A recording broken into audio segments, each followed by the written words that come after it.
Billy Ruble Blueface hatch ay dagdag at complementary foundation bloodline ng Zai Khalifa Game Farm sa Victoria na pag-aari nina Engineer Chris Pascua at Zaira Alzaabi. Ito ang nagsisilbing power at impact line ng breeding program, isang linya na nagbibigay ng lakas, intensity at tibay upang mas maging solid at balanced ang overall direction ng farm. Ang Blueface hatch ay bahagi ng mas malawak na hatch family na dinevelop sa United States. Tinawag itong Blueface dahil sa distinctive bluish o dark gray tone ng facial skin nito, lalo na sa may cheek at paligid ng mata. Hindi ito literal na blue ang balahibo, kundi ang kulay ng mukha o skin pigmentation na medyo bluish o slate tone kumpara sa ibang hatch lines. Sa paglipas ng panahon, naging identifying marker ito ng strain kaya tinawag na Blueface hatch upang ma-differentiate sa iba pang hatch families. Si Billy Ruble ay isa sa mga breeder na nag-stabilize at nagpalaganap ng particular na Blueface hatch family. Sa kanyang breeding program, pinanatili ang facial tone identity, power traits, at structural consistency kaya naging recognizable at respected ang linyang ito sa American breeding circles.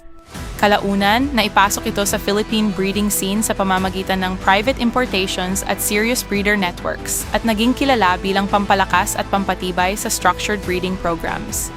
Sa physical traits, ang Billy Ruble Blueface hatch ay karaniwang may dark red hanggang deep mahogany body color, minsan may greenish sheen sa balahibo. Ang mukha ay may darker or bluish tone na siyang signature trait ng linya. Madalas dark o black ang legs, depende sa variation, ang maaring straight o P-comb. Structurally, mas power-built ito kumpara sa speed-oriented lines. Mas makapal ang buto, mas solid ang dibdib, at dense ang muscle mass. Medium to slightly heavy frame ito, compact at grounded ang tindig, built for impact at hindi para sa flashy movement. Sa fighting style, ang Blueface hatch ay kilala bilang hard-hitting at forward pressure fighter. Diretso ang approach, hindi masyadong forma pero malakas ang commitment sa laban. May natural aggressiveness, malakas ang entry, at may tibay para sa sustained exchanges. Dahil dito, madalas itong ginagamit sa crosses para magdagdag ng lakas, bone density, at fighting intensity sa mas mabilis o mas technical na lines. Pagdating sa bloodline composition, ang Blueface hatch ay nagmula sa Irish-influenced red fighting strains na na-refine sa Amerika. Sa pamamagitan ng mahabang line breeding at selective pairing, na-stabilize ang power traits, facial identity, at structural consistency nito. Kaya ngayon, kinikilala ito bilang stabilized strain na malinaw ang profile, power-oriented, durable, at impact-driven. Sa Zai Khalifa Game Farm, ang Billy Ruble Blueface hatch ay ginagamit sa structured breeding system kung saan bawat pairing may malinaw na layunin. Hindi paramihan ang focus kundi quality control at long-term genetic value.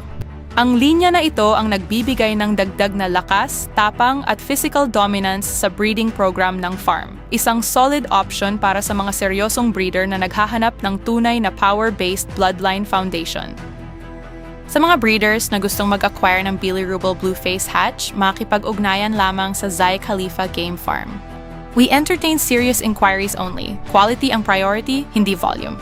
Ang available stocks ay galing sa structured breeding program na may malinaw na direction at foundation. Kung naghahanap ka ng bloodline na may tunay na power, solid structure, at proven impact traits, this line can strengthen your breeding program. Direct message or contact Zai Khalifa Game Farm for availability, pairing options, and breeding details. Serious breeders are welcome!